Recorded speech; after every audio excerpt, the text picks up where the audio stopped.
ശബരിമലയിലെ സ്വർണ്ണക്കൊള്ളയിൽ തലകൾ ഓരോന്നായി ഉരുളുകയാണ്. ഒടുവിൽ അത് ദേവസ്വം ബോർഡിന്റെ മുൻ പ്രസിഡന്റും CPMന്റെ വിശ്വസ്തനുമായ A. പത്മകുമാറിലെത്തിയിരിക്കുന്നു. അടുത്തത് ആര്? അതാണ് പ്രധാനപ്പെട്ട ചോദ്യം. പത്മകുമാർ നൽകിയ മൊഴിയിൽ എന്തൊക്കെയാണ് പറഞ്ഞിട്ടുള്ളത്? ആരൊക്കെയാണ് പത്മകുമാർ ചൂണ്ടിക്കാണിക്കാൻ പോകുന്നത്? അതിലേക്കാണ് ഇനി ശ്രദ്ധ മുഴുവൻ. ന്യൂസ് അറ്റ് 9 തുടങ്ങുന്നു. ആദ്യം പ്രധാന തലക്കെട്ടുകൾ നോക്കാം. ശബരിമല സ്വർണ്ണക്കൊള്ളയിൽ ദേവസ്വം ബോർഡ് മുൻ പ്രസിഡന്റ് A. പത്മകുമാർ റിമാൻഡിൽ. തിരുവനന്തപുരം സ്പെഷ്യൽ സബ് ജയിലിലേക്ക് മാറ്റും. തട്ടിപ്പിന് ഒത്താശ ചെയ്തത് പത്മകുമാർ എന്ന SIT. പത്മകുമാറിന്റെ വീട്ടിൽ പോറ്റിയുമായി ഗൂഢാലോചനകൾ നടന്നെന്നും കണ്ടെത്തൽ.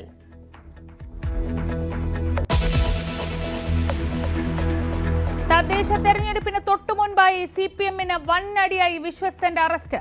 നേതാവാണെങ്കിലും സംരക്ഷിക്കില്ലെന്ന MV ഗോവിന്ദൻ. പ്രസിഡന്റ് എന്ന നിലയിൽ ജാഗ്രത കാണിക്കണമായിരുന്നുവെന്ന് രാജു എബ്രഹാം. ജയിലിലേക്ക് ഇനി CPM നേതാക്കളുടെ ഘോഷയാത്രയെന്ന് സതീശൻ. ആറന്മുളയിൽ ലഡു വിതരണം ചെയ്ത വിശ്വാസികൾ. ഈ പരിപാടിയിൽ പ്രകാരം ഒരു പരിപാടി പ്രഭാഷണത്തിന് ക്ഷണിച്ചതിന് നന്ദി പറയുന്നു.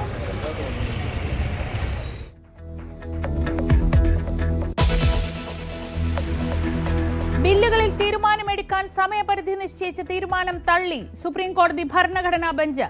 14 ചോദ്യങ്ങളുള്ള രാഷ്ട്രപതിയുടെ റഫറൻസിന് സുപ്രീം കോടതിയുടെ മറുപടി. ബില്ലുകളിൽ ഗവർണർ ഭരണഘടനാപരമായി തീരുമാനമെടുക്കണമെന്ന് കോടതി.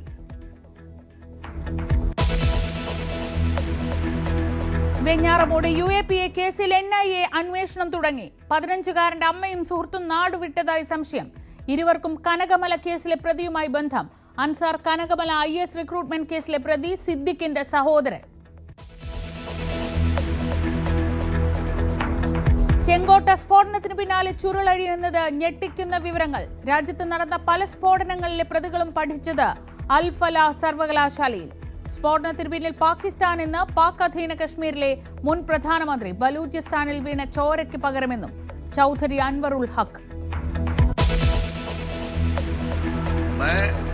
नीतीश कुमार सत्यनिष्ठा से प्रतिज्ञान करता हूं कि जो विषय बिहार राज्य के मुख्यमंत्री के रूप में मेरे विचार के लिए लाया जाएगा.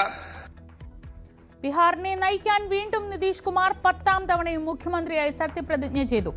BJPക്ക് 2 ഉപമുഖ്യമന്ത്രിമാർ. ചടങ്ങിൽ നരേന്ദ്രമോദിയും ആഭ്യന്തരമന്ത്രി.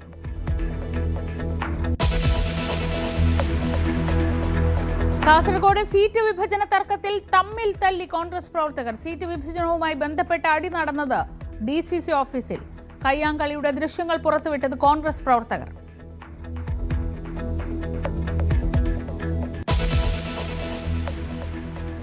പത്മകുമാർ റിമാൻഡിൽ.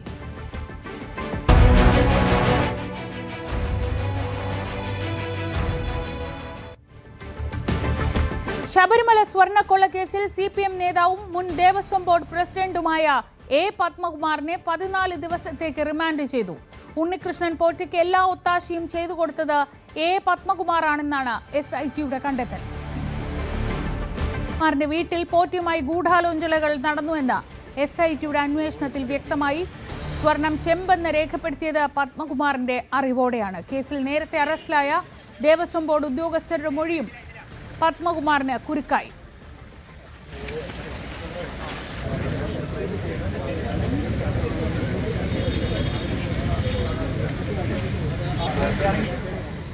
വിവരങ്ങളുമായി S. വിനീഷ് ചേരുന്നു. വിനീഷ്, വലിയ പോലീസ് സുരക്ഷ ഏർപ്പെടുത്തിയിരുന്നു. മണ്ഡലക്കാലമാണ്, വിശ്വാസികളുണ്ട്. അവർക്ക് മുന്നിലേക്കാണ് A. പത്മകുമാർ എന്ന CPMന്റെ നേതാവിനെയും കൊണ്ട് പോലീസ് സംഘം എത്തിയത്. എന്തൊക്കെയാണ് വിവരങ്ങൾ? കോടതിയുടെ തീരുമാനങ്ങൾ എന്താണ്? തീർച്ചയായും ശ്രീജ, കൊല്ലത്ത് കനത്ത സുരക്ഷയിൽ തന്നെയായിരുന്നു A. പത്മകുമാറിനെ ജഡ്ജിയുടെ മുന്നിൽ ഹാജരാക്കിയത്. തുടർന്ന് 14 ദിവസത്തേക്ക് റിമാൻഡ് ചെയ്യുകയും ചെയ്തു. തുടർന്ന് തിരുവനന്തപുരം സ്പെഷ്യൽ സബ് ജയിലിലേക്ക് കൊണ്ടുപോവുകയും ചെയ്തു. ശബരിമല ശ്രീകോവിലിന് മുന്നിലെ കട്ടിളപ്പടിയിലെ സ്വർണം കവർന്ന കേസുമായി ബന്ധപ്പെട്ടാണ് അറസ്റ്റ് ഉണ്ടായത്. തിരുവനന്തപുരത്തെ രഹസ്യ കേന്ദ്രത്തിൽ വെച്ച് മണിക്കൂറുകൾ നീണ്ട ചോദ്യം ചെയ്യലിന് തൊട്ടു പിന്നാലെയാണ് അറസ്റ്റ് ഉണ്ടായത്. തെളിവുകൾ നിരത്തിയുള്ള SITയുടെ ചോദ്യം ചെയ്യലിൽ പത്മകുമാർ കുറ്റം സമ്മതിക്കുകയായിരുന്നു എന്നാണ്. തുടർന്നായിരുന്നു അറസ്റ്റ് രേഖപ്പെടുത്തിയത്. സ്വർണ്ണക്കൊള്ളയിലെ 6ാമത്തെ അറസ്റ്റാണ് ഇതോടെ പത്മകുമാറുമായി ബന്ധപ്പെട്ട് ഇപ്പോൾ ഉണ്ടായത്. A. പത്മകുമാറിനെ കോടതിയിൽ എത്തിക്കുന്നതുമായി ബന്ധപ്പെട്ട് കൊല്ലം നഗരത്തിൽ കനത്ത സുരക്ഷയായിരുന്നു ഏർപ്പെടുത്തിയിരുന്നത്. ജഡ്ജിയുടെ വീടിന് സമീപത്തും അതുപോലെ തന്നെ കൊല്ലം നഗരത്തിലും സുരക്ഷ ഏർപ്പെടുത്തിയിരുന്നു. അന്വേഷണ സംഘം ജനറൽ ആശുപത്രിയിൽ എത്തുകയും വൈദ്യപരിശോധനയ്ക്ക് ശേഷമായിരുന്നു ഇന്ന് ജഡ്ജിയുടെ മുന്നിൽ ഹാജരാക്കിയത്. ശ്രീജ, എന്തായാലും 14 ദിവസത്തേക്ക് പത്മകുമാർ റിമാൻഡിലാണ് ഇപ്പോൾ. ശരി, എസ് വിനീഷാണ് വിവരങ്ങൾ നൽകിയത്. അതേസമയം മണിക്കൂറുകൾ നീണ്ട ചോദ്യം ചെയ്യലിനൊടുവിലാണ് എ പത്മകുമാറിനെ പ്രത്യേക അന്വേഷണ സംഘം അറസ്റ്റ് രേഖപ്പെടുത്തി കൊല്ലത്തേക്ക് കൊണ്ടുപോയത്. രഹസ്യ കേന്ദ്രത്തിലായിരുന്നു രാവിലെ മുതൽ ചോദ്യം ചെയ്യൽ നടന്നിരുന്നത്. ഡാൻ കുര്യൻ നൽകും മറ്റ് വിശദാംശങ്ങൾ.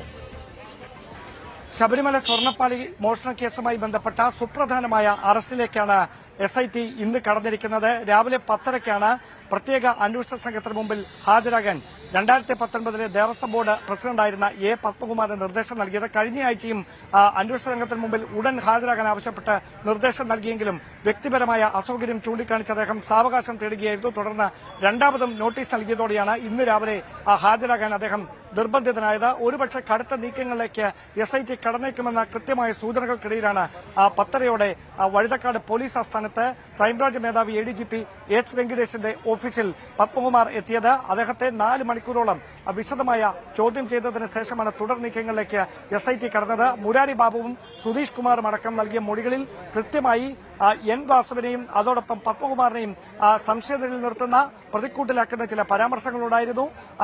എ പത്മകുമാറിന്റെ വസതിയിൽ വെച്ചടക്കം ഈ ശബരിമലയിലെ സ്വർണ്ണക്കൊള്ളയുമായി ബന്ധപ്പെട്ട ഗൂഢാലോചനകൾ നടന്നിട്ടുണ്ടെന്ന് വ്യക്തമാക്കുന്ന തെളിവുകൾ SIT നേരത്തെ കണ്ടെടുത്തതാണ്. ഇത് ശരിവെക്കുന്ന മൊഴി മുരാരി ബാബുവും അതോടൊപ്പം ഉണ്ണികൃഷ്ണൻ പോറ്റിയും അന്വേഷണ സംഘത്തിന് നൽകിയതോടെയാണ് പത്മകുമാറിന്റെ നില കൂടുതൽ പരിങ്ങലിലായത്. അങ്ങനെയാണ് മുൻ കോന്നി MLAയും അതോടൊപ്പം 2019 ദേവസ്വം ബോർഡിന്റെ പ്രസിഡന്റുമായിരുന്ന എ പത്മകുമാറിന് മുമ്പിൽ എല്ലാ സാധ്യതകളും അടഞ്ഞത്. നേരത്തെ തന്നെ ആഭ്യന്തര വകുപ്പ് കൃത്യമായി പത്മകുമാർ അറസ്റ്റിലായേക്കുമെന്ന വ്യക്തമായ ഒരു നിഗമനത്തിലായിരുന്നു. അതുകൊണ്ട് തന്നെയാണ് പത്മകുമാറിനെ സംരക്ഷിക്കേണ്ട എന്നൊരു നിലപാടിലേക്ക് ആഭ്യന്തര വകുപ്പ് എത്തുകയും ചെയ്തത്. ഒരുപക്ഷെ സർക്കാരും അത്തരത്തിലൊരു നിലപാട് തന്നെയാണ് സ്വീകരിച്ചത്. അങ്ങനെയാണ് സുപ്രധാനമായ അറസ്റ്റ് രേഖപ്പെടുത്തുകയും വൈകുന്നേരം ജനറൽ ആശുപത്രിയിൽ വൈദ്യപരിശോധനയ്ക്ക് ശേഷം പിന്നീട് കോടതിയിൽ മജിസ്ട്രേറ്റിന് മുമ്പാകെ ഹാജരാക്കുന്നതിന് വേണ്ടി കൊല്ലത്തേക്ക് കൊണ്ടുപോവുകയും ചെയ്തിരിക്കുന്നത്. എന്തായാലും റിമാൻഡ് ചെയ്തതിനു ശേഷം കസ്റ്റഡിയിൽ വാങ്ങുന്നതിന് വേണ്ടി ഉടൻ തന്നെ അപേക്ഷ നൽകും. അങ്ങനെ N വാസുവിനെയും അതോടൊപ്പം എ പത്മകുമാറിനെയും ഒരുമിച്ചിരുത്തി ചോദ്യം ചെയ്യാനുള്ളൊരു നീക്കം SITയുടെ ഭാഗത്ത് നിന്ന് അടുത്ത ദിവസങ്ങളിൽ ഉണ്ടാകും.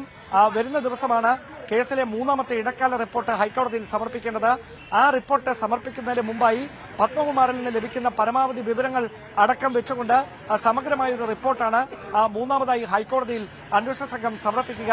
അതിനുശേഷം കോടതി നിർദ്ദേശത്തിന്റെ അടിസ്ഥാനത്തിലാകും അവരെ വീണ്ടും കസ്റ്റഡിയിലെടുത്ത് ചോദ്യം ചെയ്യുന്ന അടക്കമുള്ള തുടർ നീക്കങ്ങൾ SITയുടെ ഭാഗത്തുനിന്നുണ്ടാകുകയെന്നാണ് അറിയാൻ കഴിയുന്നത്. എന്തായാലും നിലവിൽ ദേവസ്വം ബോർഡിലെ ജീവനക്കാരും വിവാദ സ്പോൺസറും മാറി അവിടെ നിന്ന് 2019 ഭരണസമിതിക്ക് നേതൃത്വം നൽകിയ പത്മകുമാറിലേക്ക് അന്വേഷണ സംഘം എത്തുമ്പോൾ അവിടെ നിന്ന് ഇനി ആരിലേക്കെന്ന ഏറ്റവും ആകാംക്ഷ ഉണർത്തുന്ന ചോദ്യമാണ് തദ്ദേശ തെരഞ്ഞെടുപ്പിനോട് അടുത്തിരിക്കുന്ന ഈ സാഹചര്യത്തിൽ രാഷ്ട്രീയ കേരളത്തിൽ ആകാംക്ഷയോടെ ഉറ്റുനോക്കുന്ന തരത്തിലേക്ക് എത്തിയിരിക്കുന്നത്. ഡാൻ കുര്യനാണ് വിവരങ്ങൾ നൽകിയത്. അതേസമയം നേതാക്കളുടെ പ്രതികരണങ്ങളിലേക്ക് പോകാം. ഇനി ഒരാളെയും പാർട്ടി സംരക്ഷിക്കില്ലെന്നായിരുന്നു CPM സംസ്ഥാന സെക്രട്ടറി MV ഗോവിന്ദന്റെ ആദ്യ പ്രതികരണം. CPMന് ഒന്നും ഭയക്കാനില്ല. CPMന്റെ കൈകൾ ശുദ്ധമാണ്. പത്മകുമാറിന് ഒരു സംരക്ഷണവും ഉണ്ടാവില്ലെന്നും MV ഗോവിന്ദൻ പറഞ്ഞു. ഒരു പ്രതിരോധമില്ല. ഞങ്ങൾ മുമ്പേ പ്രതിരോധിച്ചു. ഒന്നാമത്തെ പ്രശ്നം വന്ന ആദ്യത്തെ പത്രസമ്മേളനത്തിൽ ഞാൻ പറഞ്ഞു, ശബരിമല അയ്യപ്പൻ്റെ ഒരു തരി സ്വർണം ആരും കാക്കാൻ പറ്റില്ല. അതിൻ്റെ ഭാഗമായി ഹൈക്കോടതിയുടെ നിർദ്ദേശം അനുസരിച്ച് നടക്കുന്ന SIT അന്വേഷണം, ആ അന്വേഷണത്തിൻ്റെ ഭാഗമായിട്ട് ആരൊക്കെയാണോ വേണ്ടത് അവരെല്ലാം പിടിക്കാം, ആവശ്യമായ അന്വേഷണം നടത്താം, ആവശ്യമായ നിലപാട് സ്വീകരിക്കാം, നിയമത്തിൻ്റെ മുമ്പിൽ കൊണ്ടുവരാം. അങ്ങനെ നിയമത്തിൻ്റെ മുമ്പിൽ കൊണ്ടുവരുമ്പോൾ ഒരാളെയും സംരക്ഷിക്കാൻ communist party of India Marxist ഇല്ല. ആരെയും സംരക്ഷിക്കുകയും ചെയ്യില്ല. ആർക്ക് വേണ്ടിയും ഏതെങ്കിലും രീതിയിലുള്ള നിലപാട് വ്യത്യസ്തമായി എടുക്കുകയും ചെയ്യില്ല. ഉറച്ച നിലപാട് അന്നേ പറഞ്ഞിട്ടുള്ളതാണ്. ആ പറഞ്ഞ നിലപാടിലാണ് ഞങ്ങൾ ഇപ്പോഴും ഉള്ളത്. പാർട്ടിക്ക് യാതൊരു ഒന്നുമില്ല. പാർട്ടിക്ക് എന്ത് തോന്നുന്നു? ഞങ്ങൾ ശുദ്ധമായ അതൊക്കെ വരട്ടേന്ന്. അത് അറസ്റ്റ് ചെയ്തുകൊണ്ട് മാത്രം കാര്യം ശരിയാവുമോ? ഇനി എന്തെല്ലാം വരാനുണ്ട്? എന്തൊക്കെ പ്രോസസ് കഴിഞ്ഞാലാണ് ഇവർ കുറ്റവാളിയാണോ അല്ലയോ എന്നൊക്കെ മനസ്സിലാവുക. ദേവസ്വം ബോർഡ് പ്രവർത്തിക്കുന്നത് സ്വതന്ത്രമായിട്ടാണ് എന്നും ഒരു ഫയൽ പോലും തന്റെ മുന്നിൽ വന്നിട്ടില്ലെന്നും മുൻ ദേവസ്വം മന്ത്രി കടകംപള്ളി സുരേന്ദ്രൻ. ബോർഡിന്റെ തീരുമാനങ്ങൾക്ക് സർക്കാരിന്റെ അംഗീകാരം ആവശ്യമില്ല. ശരിയായ രീതിയിൽ അന്വേഷണം നടക്കുന്നുണ്ടെന്നും കുറ്റപത്രം സമർപ്പിക്കുന്നതുവരെ കാത്തിരിക്കാമെന്നും കടകംപള്ളി പ്രതികരിച്ചു. നമ്മുടെ സംസ്ഥാനത്ത് പ്രവർത്തിക്കുന്നതായിട്ടുള്ള 5 ദേവസ്വം ബോർഡുകളും സ്വതന്ത്രമായ പ്രവർത്തനമാണ് നടത്തുന്നത്. ദേവസ്വം ബോർഡുകൾക്ക് ദേവസ്വം വകുപ്പ് മന്ത്രി എന്നുള്ള നിലയിലോ മന്ത്രാലയത്തിലോ ഏതെങ്കിലും തരത്തിൽ ഒരു ഫയൽ അയക്കേണ്ട കാര്യമില്ല. ദേവസ്വം ബോർഡ് എടുത്തിട്ടുള്ള ഒരു തീരുമാനവും ഗവൺമെൻറ്റിൻ്റെ അറിവോടെയല്ല, ഗവൺമെൻറ്റിന് താല്പര്യമുള്ള വിഷയമല്ല. അത് ഭക്തരും അതുപോലെ തന്നെ ദേവസ്വം ബോർഡുമായി ബന്ധപ്പെട്ട പ്രശ്നങ്ങൾ മാത്രമാണ്. ഈ അന്വേഷണം എന്ന് പറയുന്നത് കുറ്റമറ്റൊരു അന്വേഷണ സംവിധാനമാണ്.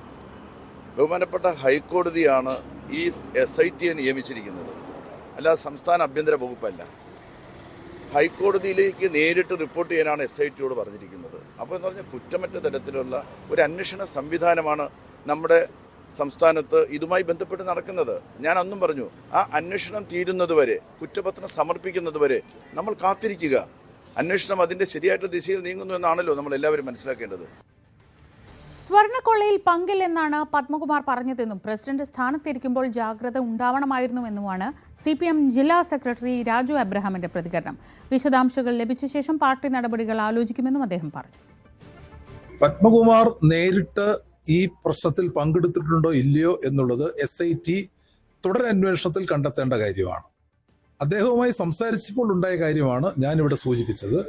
അദ്ദേഹം നേരിട്ട് അതിൽ പങ്കെടുത്തിട്ടില്ല എന്നാണ് അദ്ദേഹം വ്യക്തമാക്കിയിട്ടുള്ളത്. പങ്കെടുത്തിട്ടുണ്ടെങ്കിൽ സ്വാഭാവികമായും അദ്ദേഹം പ്രതിയാകും, അതുപോലെ തന്നെ വിചാരണ നേരിടുകയും ചെയ്യേണ്ടതായിട്ട് വരും.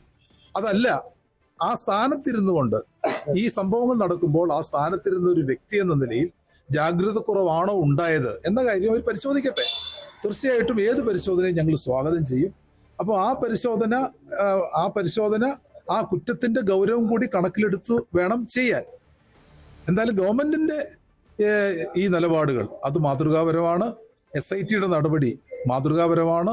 SITയുടെ നടപടി ശക്തമായ നടപടിയാണ്. അത് തുടർന്നും ഇനി ആരെങ്കിലും ഇതിനെ അവശേഷിക്കുന്നുണ്ടെങ്കിൽ അവരെ കൂടെ ഈ കേസിനകത്ത് അറസ്റ്റ് ചെയ്യുക മാത്രമല്ല, പ്രതി ചേർത്ത് അതിന്റെ അനന്തര നടപടികളിലേക്ക് പോകണം എന്നാണ് അഭിപ്രായം പറയുന്നത്. പത്മകുമാറിന്റെ അറസ്റ്റുമായി ബന്ധപ്പെട്ടതാണ് ഇന്നത്തെ പഞ്ച് ഡയലോഗ്.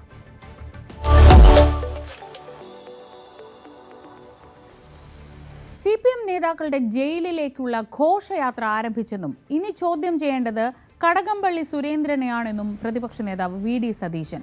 മന്ത്രി വാസവന്റെ അറിവോടെയായിരുന്നു കൊള്ള. സ്വന്തം നേതാക്കൾ ജയിലിലേക്ക് പോകുമ്പോൾ പാർട്ടിക്ക് ഒരു കുഴപ്പവുമില്ലെന്ന് പറയാൻ MV ഗോവിന്ദന് മാത്രമേ കഴിയൂ എന്നും സതീശൻ പറഞ്ഞു. മന്ത്രി വാസവൻ അറിഞ്ഞുകൊണ്ടാണ് ഈ പ്രശാന്തിന്റെ നേതൃത്വത്തിലുണ്ടായിരുന്ന ദേവസ്വം ബോർഡ് ഇത്രയും വലിയ കൊള്ള നടന്നിട്ടും കൊള്ള നടത്തിയവന്റെ നേതൃത്വത്തിൽ വീണ്ടും ഇത് ഹൈക്കോടതിയുടെ നിർദ്ദേശം ലംഘിച്ച്, ദേവസ്വം മാനുവൽ ലംഘിച്ച് വീണ്ടും പുറത്തേക്ക് കൊണ്ടുപോകാനുള്ള തീരുമാനം എടുത്തത്.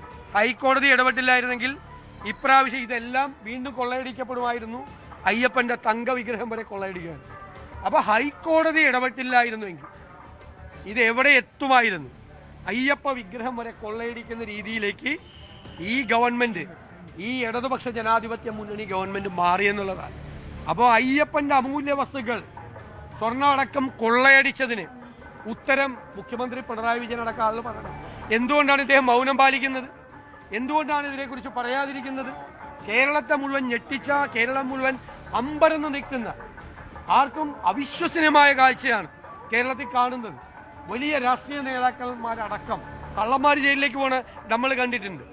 വലിയ രാഷ്ട്രീയ നേതാക്കന്മാർ, ഒരു മുന്നണിയുടെ ഏറ്റവും പ്രധാനപ്പെട്ട ആളുകൾ ജയിലിലേക്ക് പോകുന്ന വിചിത്രമായ കാഴ്ചയാണ് കാണുന്നത്.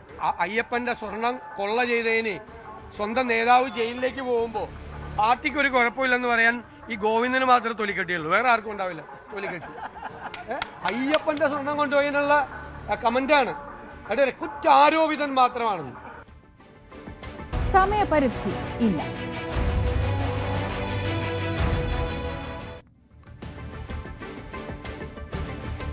ബില്ലുകളിൽ തീരുമാനമെടുക്കുന്നതിന് രാഷ്ട്രപതിക്കും ഗവർണർക്കും സമയപരിധി നിശ്ചയിച്ച 2 അംഗ ബെഞ്ചിന്റെ തീരുമാനം തള്ളി സുപ്രീം കോടതിയുടെ ഭരണഘടനാ ബെഞ്ച്.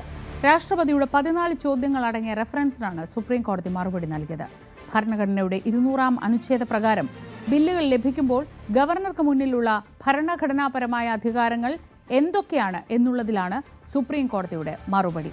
അനിശ്ചിതകാലത്തേക്ക് ബില്ല് പിടിച്ചുവെക്കാനുള്ള വിവേചനാധികാരമില്ലെന്നും വിധി 5 അംഗ ബെഞ്ചിന്റെ ഏകകണ്ഠമായ നിലപാടാണെന്നും സുപ്രീം കോടതി വ്യക്തമാക്കി. രാഷ്ട്രപതിയുടെ റഫറൻസിന്മേൽ സുപ്രധാനമായിട്ടുള്ള തീർപ്പാണ് ഇപ്പോൾ സുപ്രീം കോടതിയുടെ ഭരണഘടനാ ബെഞ്ചിന്റെ ഭാഗത്തു നിന്ന് ഉണ്ടായിരിക്കുന്നത്. 14 ചോദ്യങ്ങളായിരുന്നു ഇതുമായി ബന്ധപ്പെട്ട് രാഷ്ട്രപതി സുപ്രീം കോടതിയോട് ആരാഞ്ഞിരുന്നത്. അതിൽ കൃത്യമായ നിരീക്ഷണം സുപ്രീം കോടതിയുടെ ഭാഗത്തു നിന്ന് ഉണ്ടായിരിക്കുന്നു എന്നുള്ളത് തന്നെയാണ്. അതായത് സമയപരിധി നിശ്ചയിച്ച 2-അംഗ ബെഞ്ചിന്റെ ആ ഒരു ഉത്തരവ് അത് പൂർണ്ണമായും ഭരണഘടനാ ബെഞ്ച് തള്ളുന്നു. അതായത് ഒരു തരത്തിലും ഇത്തരത്തിൽ സമയപരിധി നിശ്ചയിക്കാൻ ആകില്ല എന്നൊരു തീർപ്പ് സുപ്രീം കോടതിയുടെ ഭാഗത്തുനിന്ന് വരുന്നു. മറ്റൊന്ന്, ഈ ബില്ല് ഇങ്ങനെ അനന്തമായി പിടിച്ചു വെക്കാനാകില്ല എന്നുള്ളതാണ്. അതിൽ ചില നിരീക്ഷണം സുപ്രീം കോടതിയുടെ ഭാഗത്തുനിന്ന് വന്നിട്ടുണ്ട്. അതായത് ബില്ലുകൾ പിടിച്ചുവെക്കുന്നത് ഫെഡറൽ തത്വത്തിന് എതിരാണ്. ഒപ്പം തന്നെ അത് നിയമസഭകളുമായി ആശയവിനിമയം നടത്തി ചർച്ചയിലൂടെ ഈ പ്രശ്നങ്ങൾ പരിഹരിക്കാൻ ശ്രമം നടത്തണം. അതാണ് നടത്തേണ്ടിയിരിക്കുന്നത്. ഒപ്പം തന്നെ ആശയവിനിമയം ഇല്ലാതെ ഇതിൽ ഒരു തരത്തിലും പിടിച്ചുവെക്കുന്നത്, ഈ ബില്ലിങ്ങനെ അനന്തമായി പിടിച്ചുവെക്കുന്നത് ശരിയല്ല. ഒപ്പം തന്നെ മന്ത്രിസഭയുടെ ഉപദേശം അനുസരിച്ചാണ് ഗവർണർമാർ പ്രവർത്തിക്കുന്നത്. ബില്ലുകളുടെ കാര്യത്തിൽ ഗവർണർക്ക് പ്രത്യേക വിവേചന അധികാരമുണ്ട്. പക്ഷേ ഈ വിവേചന അധികാരം എന്തൊക്കെയാണ് എന്ന് ഭരണഘടന കൃത്യമായി വ്യവസ്ഥ ചെയ്യുന്നുണ്ട്. അതിൽ പറയുന്നതനുസരിച്ച് അനിയന്ത്രിതമായി ഇങ്ങനെ പിടിച്ചുവെക്കാനുള്ള വിവേചന അധികാരം ഭരണഘടനയിൽ പോലും പറയുന്നില്ല. ബില്ലുകൾ അതാത് നിയമസഭയിലേക്ക് തിരിച്ചയക്കുകയാണ് വേണ്ടത്. അതിൽ കാലതാമസം ഉണ്ടാകാൻ പാടില്ല. സമയപരിധി നിശ്ചയിക്കുന്നതിൽ ഞാൻ നേരത്തെ സൂചിപ്പിച്ച പോലെ തന്നെ ഭരണഘടനാപരമായ വ്യവസ്ഥ ചെയ്യുന്നില്ല. ഗവർണർ ഒപ്പിടാതെ ഒരു തരത്തിലും ഈ ഒരു ബില്ലുകൾക്ക് അംഗീകാരം നൽകാൻ ആകില്ല എന്നുകൂടി ഭരണഘടനയിൽ പറയുന്നുണ്ട്. ന്യായീകരിക്കാനാകാത്ത കാലതാമസം ഉണ്ടായാൽ മാത്രം അക്കാര്യത്തിൽ സുപ്രീം കോടതിക്ക് ഇടപെടാം. അതിൽ ചില സുപ്രധാന ചോദ്യം രാഷ്ട്രപതിയുടെ ഭാഗത്തുനിന്ന് വന്നിരുന്നു. അതായത് ഇങ്ങനെ ബില്ലുകൾ പിടിച്ചുവെക്കുന്നതിൽ സുപ്രീം കോടതിക്ക് നേരിട്ട് ഇടപെടാൻ സാധിക്കുമോ എന്നുള്ള ഒരു പ്രധാനപ്പെട്ട ചോദ്യം ഈ 14 ചോദ്യങ്ങളിൽ ഉൾപ്പെടുത്തിക്കൊണ്ട് രാഷ്ട്രപതി ഉന്നയിച്ചിരുന്നു. അതിന് കൃത്യമായ മറുപടി സുപ്രീം കോടതിയുടെ ഭാഗത്തുനിന്ന് ഉണ്ടാകുന്നു. ഭരണഘടനാ ബെഞ്ച് അതിന് മറുപടി നൽകുന്നു എന്നുള്ളതാണ്. ന്യായീകരിക്കാനാകാത്ത തരത്തിൽ കാലതാമസം ഉണ്ടായാൽ, ഒരു ബില്ലിന്റെ പേരിൽ കാലതാമസം ഉണ്ടായാൽ അതിൽ കോടതി കൃത്യമായി ഇടപെടുകയും ചെയ്യും. ഒപ്പം തന്നെ ബില്ല് നിയമമായാൽ മാത്രമേ അതിൽ കോടതിക്ക് ഇടപെടാനാകൂ. ഒപ്പം തന്നെ ഡ്രൈവിംഗ് സീറ്റിൽ ഇരിക്കുന്നത് സംസ്ഥാന സർക്കാരുകളാണ്. അതുകൊണ്ട് തന്നെ അതിനനുസരിച്ച് കാര്യങ്ങൾ മുന്നോട്ട് പോകണം. ഒരു തരത്തിലും ഗവർണർ ഇങ്ങനെ, അതായത് സാധാരണ നടപടിക്രമങ്ങൾ അനുസരിച്ച് ഒരു നിയമസഭ പാസാക്കിയ ഒരു ബില്ല് അത് ഗവർണർക്ക് മുമ്പാകെ വന്നാൽ അത് തിരിച്ചയക്കാനുള്ള ഒരു വിവേചനാധികാരം ഗവർണർക്കുണ്ട്. രണ്ടാമത് വീണ്ടും അത് ഗവർണർക്ക് മുമ്പാകെ വീണ്ടും സംസ്ഥാന സർക്കാരിന് അത് അയക്കാം. അത് പിന്നീട് ഗവർണറുടെ വിവേചനാധികാരം ഉപയോഗിച്ചുകൊണ്ട് രാഷ്ട്രപതിക്ക് അത് അയക്കാനുള്ള ഒരു പതിവുണ്ട്. അത് പല കാലങ്ങളിലും മുൻകാലങ്ങളിലും ഒക്കെ ഇതേ രീതിയിലുള്ള സമാനമായ നടപടി ഗവർണർമാരുടെ ഭാഗത്തു നിന്ന് പല സംസ്ഥാനങ്ങളും ഉണ്ടാവുകയും ചെയ്തിട്ടുണ്ട്. അതിനുശേഷം രാഷ്ട്രപതി കൃത്യമായ തീർപ്പ് കൽപ്പിച്ചതിന് ശേഷം ഒന്നുകിൽ അതാത് നിയമസഭയിലേക്ക് അയക്കുക, അതിനുശേഷം പ്രശ്നങ്ങൾ പരിഹരിച്ചതിന് ശേഷം അത് നിയമമാക്കുക എന്നുള്ള ഒരു വഴി മാത്രമാണ് നിയമം വ്യവസ്ഥ ചെയ്യുന്നത്. അത് ഭരണഘടനയും ആ ഒരു നിയമം വ്യവസ്ഥ ചെയ്യുന്നുണ്ട്. അതുകൊണ്ട് അതനുസരിച്ച് മുന്നോട്ട് പോവുക എന്നുള്ളതാണ്. ഗവർണർമാരെയൊക്കെ സംബന്ധിച്ച് തിരിച്ചടിയാണ്. മറ്റൊന്ന്, തമിഴ്നാട്, കേരളം അടക്കമുള്ള പ്രധാന സംസ്ഥാനങ്ങൾ ഈ വിഷയത്തിൽ ഹർജികൾ സമർപ്പിക്കുകയും അത് അനുസരിച്ചായിരുന്നു തമിഴ്നാടിൻ്റെ ഹർജി പരിഗണിച്ചുകൊണ്ടായിരുന്നു 2-അംഗ ബെഞ്ച് ഇങ്ങനെ സമയപരിധി രാഷ്ട്രപതിക്കും ഒപ്പം തന്നെ ഗവർണർമാർക്കും നിശ്ചയിച്ചുകൊണ്ടുള്ള സുപ്രധാനമായിട്ടുള്ള ഉത്തരവ് പുറപ്പെടുവിക്കുകയും ചെയ്ത് ആ സമയപരിധി എടുത്തു കളയാനുള്ള തീരുമാനം, അല്ലെങ്കിൽ അത് അങ്ങനെ ഒരു നിശ്ചയിക്കാനുള്ള തീരുമാനം ഒരു തരത്തിലും ഭരണഘടന വ്യവസ്ഥ ചെയ്യുന്നില്ല. അതുകൊണ്ട് ആ ഉത്തരവ് പൂർണ്ണമായും തള്ളിക്കളയുകയും മറ്റ് ചില നിരീക്ഷണങ്ങൾ ഈ വിഷയത്തിൽ ഇപ്പോൾ സുപ്രീം കോടതിയുടെ ഭാഗത്ത് നിന്ന് ഉണ്ടാകുന്നു എന്നുള്ളത് തന്നെയാണ്. എന്തായാലും സുപ്രധാനമായിട്ടുള്ള ഒരു തീരുമാനമാണ് രാഷ്ട്രപതി ഉന്നയിച്ച ചോദ്യങ്ങൾക്ക് സുപ്രീം കോടതിയുടെ ഭരണഘടനാ ബെഞ്ച് നൽകിയിരിക്കുന്നത്. പഠിപ്പിച്ചത് ഭീകരവാദം.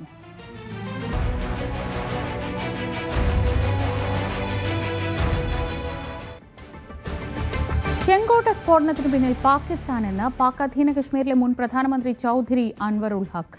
ബലൂചിസ്ഥാനിൽ വീണ ചോരയ്ക്ക് പകരം ചെങ്കോട്ട മുതൽ കശ്മീർ വരെ വീട്ടുമെന്ന് താൻ മുൻപ് പറഞ്ഞിരുന്നുവെന്നും അതിപ്പോൾ നടപ്പിലായെന്നും അൻവർ ഉൽ ഹക്ക് പ്രസംഗിക്കുന്ന വീഡിയോ പുറത്തുവന്നു. നേരത്തെ ഉമർ നബിക്കും സംഘത്തിനും വേണ്ടി പാകിസ്ഥാനിൽ പണപ്പിരിവ് നടന്നതായി റിപ്പോർട്ടുകളുണ്ടായിരുന്നു. ഇതോടൊപ്പമാണ് അൽഫല സർവകലാശാലയുമായി ഈ സ്ഫോടക വിവരങ്ങൾ പുറത്തു വന്നുകൊണ്ടിരിക്കുകയാണ്. അതിൽ ഏറ്റവും പ്രധാനമായിട്ട് ഇപ്പോൾ വന്നിരിക്കുന്നതാണ് ഈ പാക് അധീന കശ്മീരിലെ മുൻ പ്രധാനമന്ത്രിയായിട്ടുള്ള ചൌധരി അൻവർ ഉൽ ഹക്കിന്റെ ഒരു പ്രസംഗമാണ്.